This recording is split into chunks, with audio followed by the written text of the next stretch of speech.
Kolanin barane Em behevre meşyen çavên tevek Sterk şeveroni kirin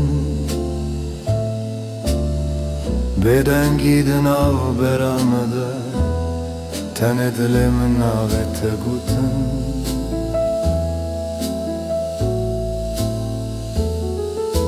Gava ku te min rekenî Cîhan hinekî xweştir dibe wek stranek fransî kem Di guhê min de hêdî dimeşe Navê te li dilê min wek şîravê evîne Tu yî rojê min, tu yî şevê min Di nav xewnên min de her tim tu yî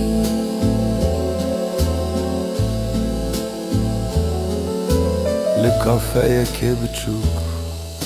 Bi qehweyek germ di destan de Em li ser xewnên me axivîn Wek ku dem rawestaye Tu gotî jiyan Kurd e min got belê Lê evîn dirêje Ji wê rojê Ez bi dengê te dijîm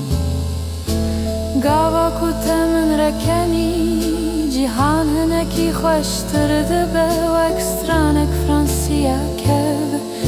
Di guhê min de hêdî dimeşe Navê te li dilê min wek şîravê evîne Tu yî rojê min, tu yî şevê min Di nav xewnên min de her tim tu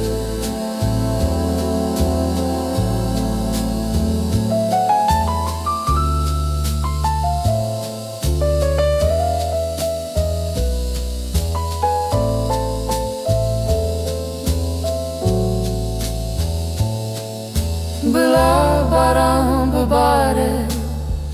Bila şev dirêj be ta ku tu gelmenî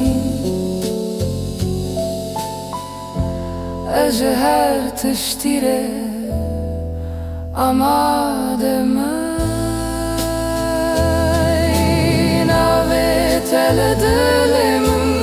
wek stranek bêdawî tu yî Evîna min yanan wek bayê